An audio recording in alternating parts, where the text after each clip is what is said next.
tremendous looking trophy. Hello, welcome to Platinum Explosion, number one PlayStation podcast in the Oceanias. My name's Dylan Black. Joining me, as always, Ashley Hobley. Hey Dylan, excited to be here. PlayStation. Yeah. Mm-hmm. That's the one. PlayStation. On the dot, on the clock. All the time. Are we going to address Double the time. slander that you know Kieran said on Arcade Couch this week, where he's accused Sony of trying to sabotage Xbox in Brazil? Yeah, I mean, I feel like I attempted to. No, I don't think you did enough. Okay. You know, I don't think that's quite how it's playing out, but yeah. Yeah. That's fine. I don't think Sony purposely went to Brazil to accuse Xbox of stealing the Call of Duty franchise. They were just asked to comment. And it's pretty petty of Xbox to say, hey, in these legal documents, if you want your subscription service to be good, you know, put it out day one. You know, if you want to treat your first party exclusives as garbage, you know, whatever. as freeware, you know, whatever. 1 minute into this fucking podcast, and you're just already firing off at the Xbox exclusives. Fucking hell. Oh dear. This week in the trophy cabinet, bronze trophy for some movie news, including Ghost of Tsushima and stuff, and a silver trophy for a trailer for God of War that's pretty cool, and hit a platinum for platinums. Fuck it, I'll come back to that topic again. Ooh. The third week in a row. But yeah, kick off with this this pretty cool, I thought pretty cool trailer thing that dropped this morning as of recording. God of War Ragnarok Myths of Midgard. Midgard is a trailer / a recap video where Felicia Day reads to you the story of God of War and then argues with Mimir at the same time about how if he was telling the story it would take forever and other things. Pretty cool. I feel like, yeah, if you want to recap, check it out prior to God of War, of course, coming out some stage this year apparently. It is coming out this year. So they say. Yeah, what do you think of this? Cool? No, pretty good. You know, Felicia Day's got a nice recap voice as well, you know, put together because obviously they were doing a rhyming couplet thing about the entire thing. So, you know, trying to figure that out, I'm sure wasn't easy. But yeah, I mean, it's a solid recap. Probably, I mean, it's probably not people's go-to when they want to remember the story of God of War.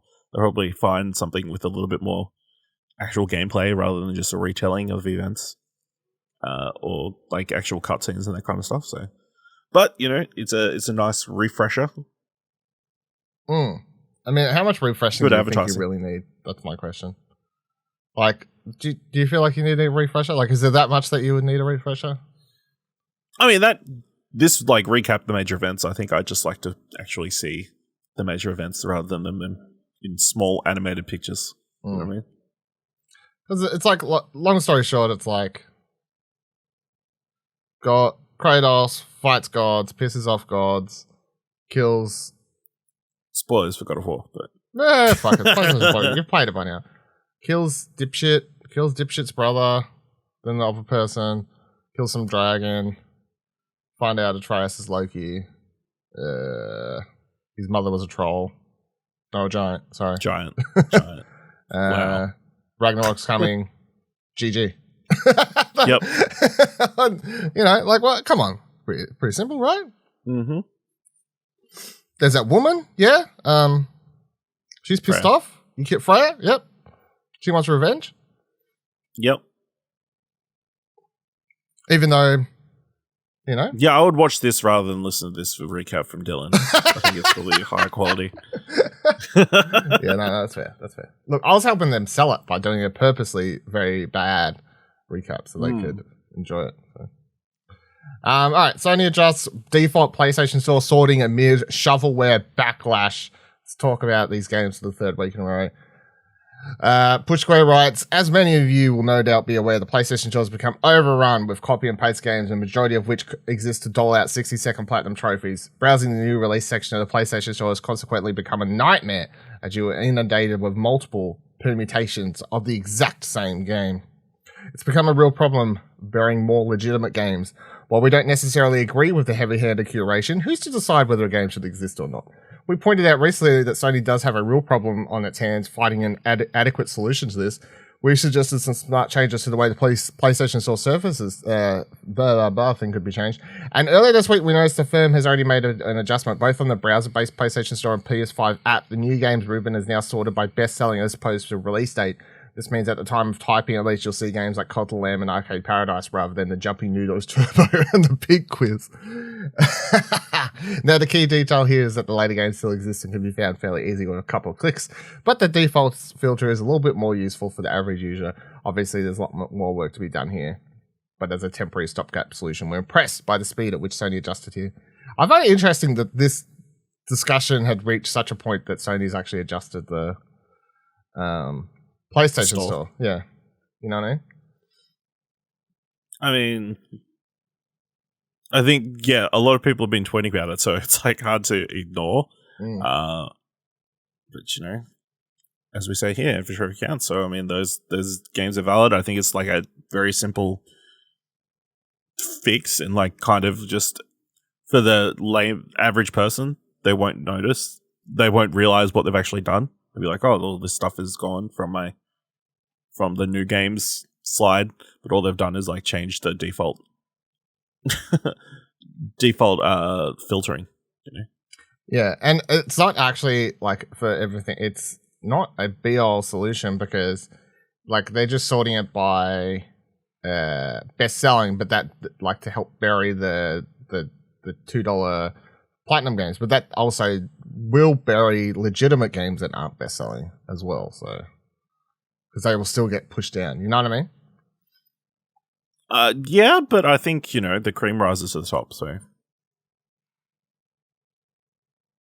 I guess we'll see over the next few months if there's like any really good game that does get buried. I feel like especially it just depends on how long they stay in the new games section, you know what I mean? I feel like that'll be how long does a game stay classified as a new game? Yeah, I don't know.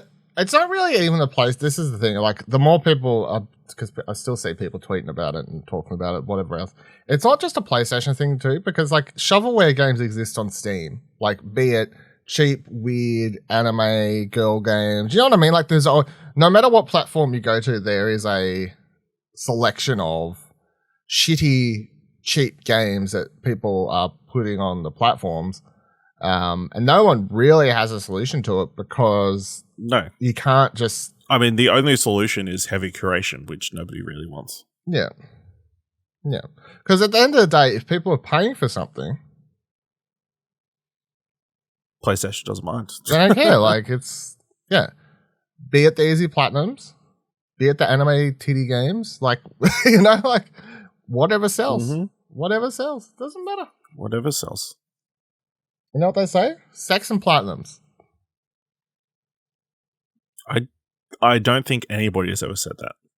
The two, like, butter and bread. You know what I mean? No, I don't. I think you're inventing this. Yeah. Y'all know what I mean. Sony launches PlayStation games for PC page, right, Eurogamer. New page has appeared on the PlayStation's website dedicated to its games for PC to page, which you can see here, which you can't because it's a podcast. Maybe I'll show it on screen in a minute.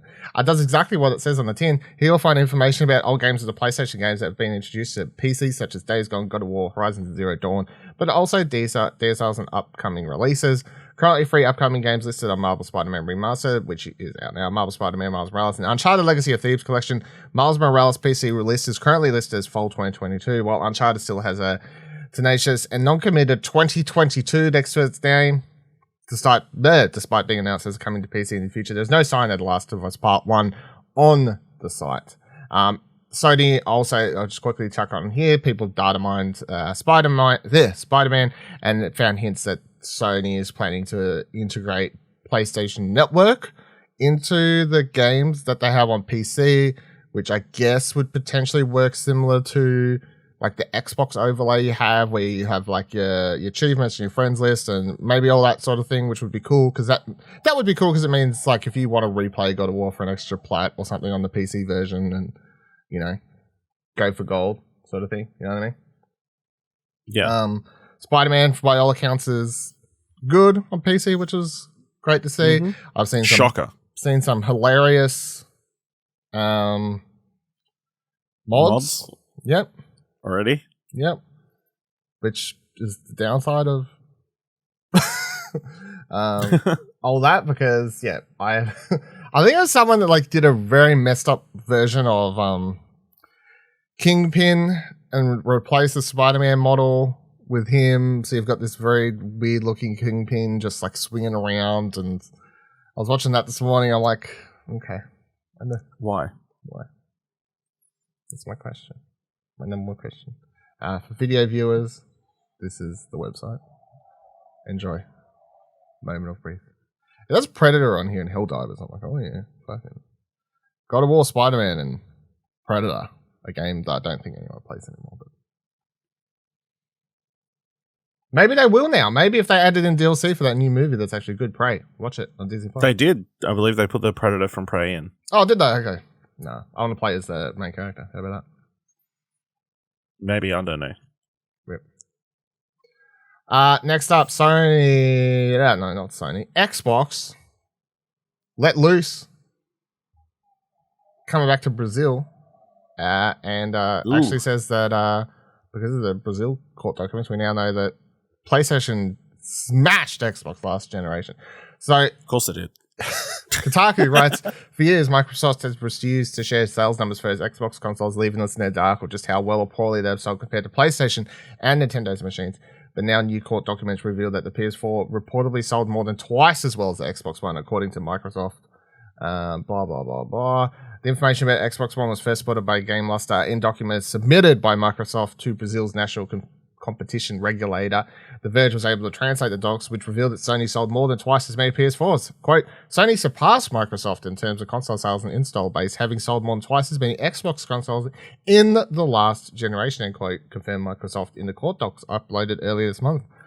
While most people and analysts out there figured that the Xbox One had not sold as well as the PS4, hearing it from Microsoft is still interesting, as the company stopped reporting Xbox sales numbers back in 2016. It's also wild to hear just how large of a gap there appears to have been between the Xbox One and PS4, with Sony's last-gen home console selling more than twice as many compared to Xbox. Is that surprising? More than double? Maybe. I don't know, it's interesting in anywhere outside of America, obviously PlayStation is very dominant. Yeah. Europe. Europe, Japan. Yeah, so but yeah, I don't, it's hard to gauge, yeah, I guess, PlayStation the PS4 was better than the Xbox 360, Xbox One, so but yeah, 2-1 seems high, but it doesn't surprise me. PlayStation got such a huge lead because it's easy to forget now because we're in the world of how they fumbled the ball. The Xbox One launch was absolutely atrocious. The marketing, the Kinect. Where's the Kinect? Yeah, it's all these things. They really gave up on that, didn't they? The first couple of years of that console was absolutely atrocious. And Xbox has definitely turned around as a company and everything coming into this generation, but there's no.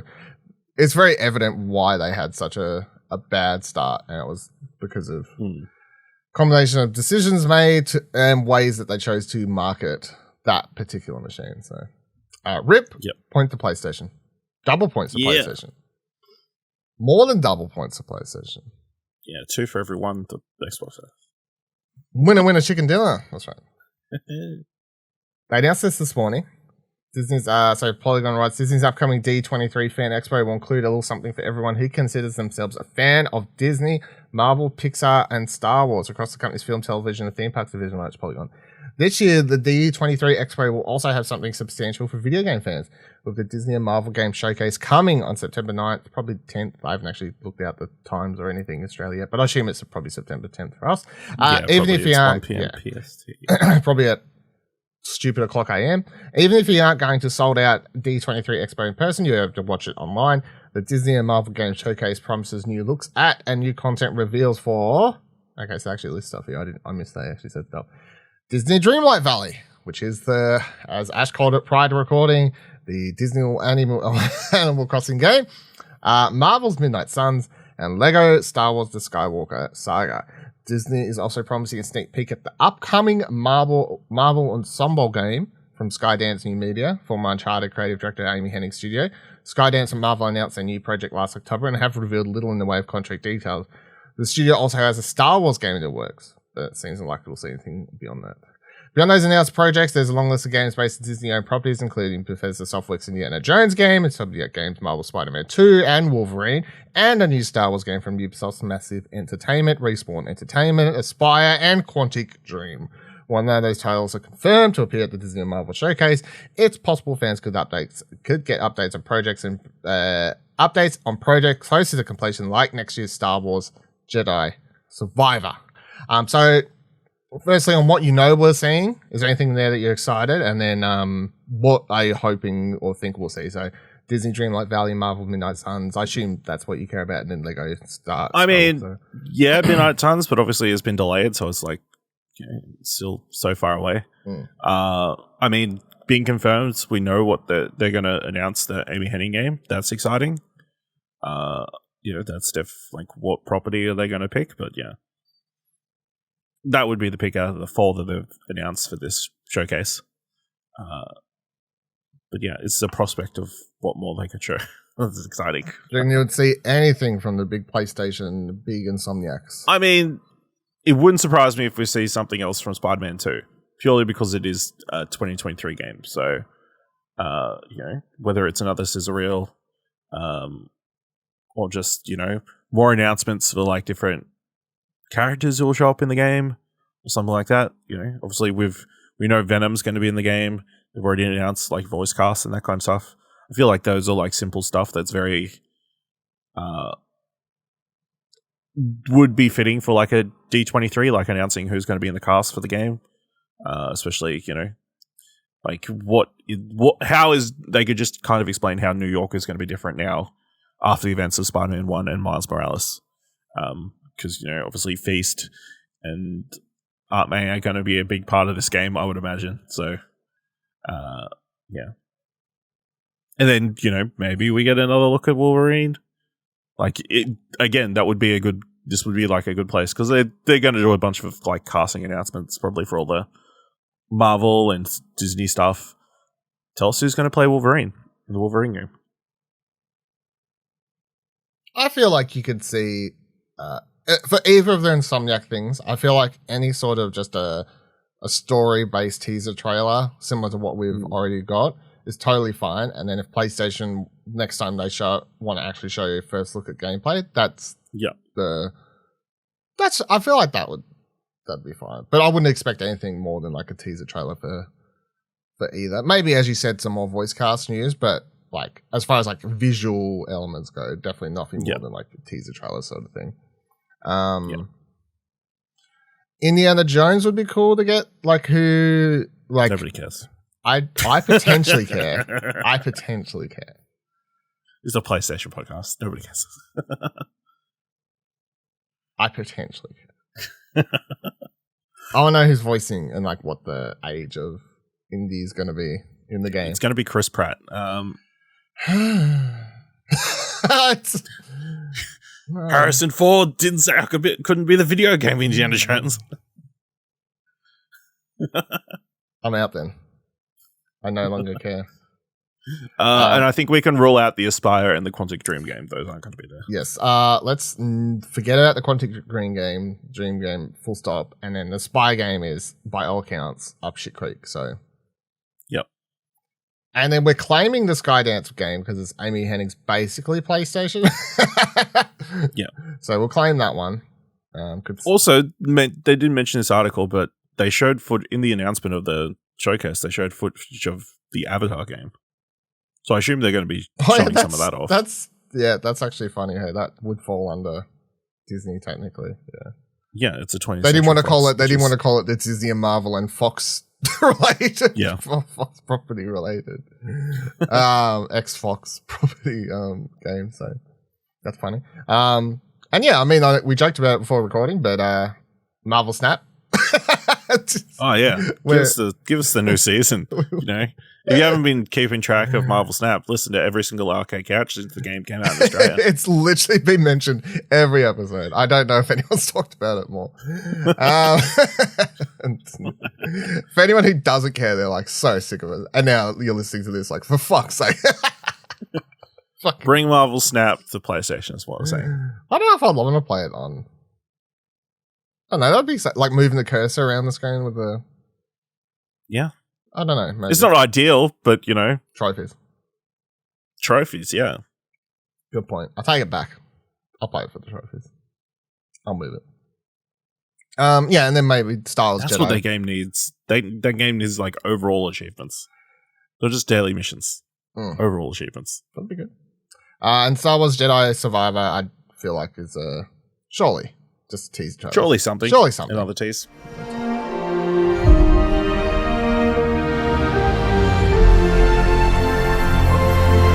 Let's move into PlayStation Productions news. Let's talk a little bit about what's happening in the film and TV world of all things PlayStation. Both stories today coming from PlayStation Lifestyle. Let's start with Ghost of Tsushima film is planned to be in Japanese, and Sony is so on board with that, right? Director Chad Stahelski has revealed that the upcoming Ghost of Tsushima film will hopefully have a Japanese cast and be in the Japanese language, given that this would fall in line with the most immersive Japanese audio track with English subtitles for the popular and critically acclaimed 2020 game for PS4. It's a little surprise that he also says, quote, Sony is on board with backing him on that, unquote. Beyond that, the director, most well known for the John Wick series, wants to ensure that the adaptation is faithful not only to the original game, but also with the cinematic history of Akira Kurosawa films. Speaking of Collider, the director plans on doing more than several things to make the adaptation as strong and as authentic as it could possibly be, saying, quote, so I think if we did this right, it would be visually stunning, it's character driven, it's got an opportunity for great action, great looks, and honestly we'll try to do it all in character, meaning it's a Japanese thing about the Mongols invading Tsushima Island, a complete Japanese cast in Japanese. Sony is so on board with us backing on that. Do you reckon this is him talking out of his ass, or do you reckon this is actually what's going to end up happening? Full Japanese Ghost of Tsushima film. I think it's possible. It just depends. If they want the best possible movie, I feel like this would be a good move. If they want like a critically appreciated version of this movie, I don't necessarily think it will make money if it is foreign language. But obviously, you know, things have changed in the last 5-10 years where, you know, Parasites won the Oscar. You know, Squid Game was the biggest Netflix show of last year. Like, subtitles aren't as big a barrier as they once were. You know, I feel like if it's like really cool and like really well done, people will go see it. And I'm sure there'll be an English dub version, you know, for people who don't want to sit through subtitles. But yeah, this seems cool. I mean, even obviously with the Prey movie just came out, I've seen heaps of people said they watched it for the first time with the Komachi dub. I would have. I didn't learn that was a thing until after I watched it. So. Well, you should have done your research. Yeah. But yeah, so, you know, people are open to these kind of things, you know. Especially, I feel like, obviously, Netflix and, like, all the slate of, like, foreign language stuff on there is kind of... Does really well. Improve people's willingness to read subtitles. Mm. And, I mean, there's not a hell of a lot of dialogue in Ghost of the Ship. I mean, there would be in a movie, I guess. It'd be more. Yes. My only problem with it is if he does it full Japanese cast in Japanese. Why is he directing? Why is he directing it? You know, like he's more or less gone. Here's the version of the movie I want to do. I'm like, that sounds like the movie, the version I want to see too. Can you give the directing job to someone else? Because it's like, no offense, but like if you're doing it, as far as I'm aware, he doesn't speak Japanese. No. Maybe. Obviously, he's been in that stunt community for a long time. Maybe you pick up. Yeah. Possibly. But that's just my one question. Like, especially if he's done martial arts and that kind of stuff. But yeah. I feel like that's a barrier for getting good performances if you can't understand. Well, I think when he says it wants Japanese, he wants American Japanese actors who can speak in Japanese. Yeah. Okay. Okay. Yeah. I'm like plus all Japanese actors who can converse in English. Yeah. Well, we've seen a lot more like Asian stars obviously come across, like who from Bullet Train and yes, that guy who's everyone wants who was also in. That's who. He's that's been who in a bunch of stuff. That's who everyone's currently fan casting as Jin. As Jin? Mm-hmm. No, he should be the bad guy, the uncle. Oh, the uncle. You reckon? I don't think he's that old. Oh, you mean the actual other guy? You don't mean the young guy? The older guy. yeah. Hold on. We have to. Yeah, we're finding it now. We're doing it live. Yeah, I know who you mean. I thought you meant the younger dude. That's in it. The like one of the main characters. You know, the one who. No, not Andrew. Hiroki Sanda. Andrew Koji. I mean, he'd be a solid choice for Jin, but yeah, I'm thinking of Hiroki Sanada, who has been in a million things. Who's been in. He's like the go-to Hollywood Japanese guy. He was in the Zack Snyder zombie movie. And then he was also in Mortal Kombat. Yeah. The number one thing I remember him from is Wolverine. Or the Wolverine. Oh, yeah. Is like the main thing. I guess that would be too similar role, but But yeah, Andrew Koji is, I know a lot of people have been fan casting as it's good. Jin. Good choice. I feel like... He's good at Snake Eyes. Yeah. Well... Apparently, he's very good at Warrior as well. Okay. He can fight.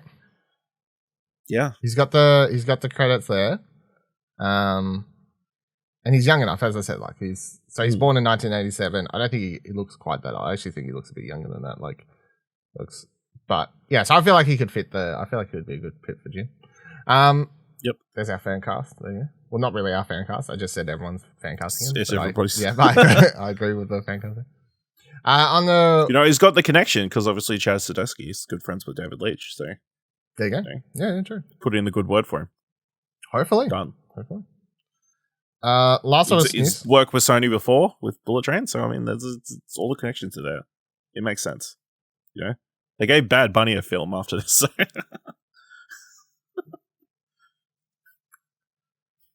The Last of Us HBO series cast 4 characters, including Henry and Sam.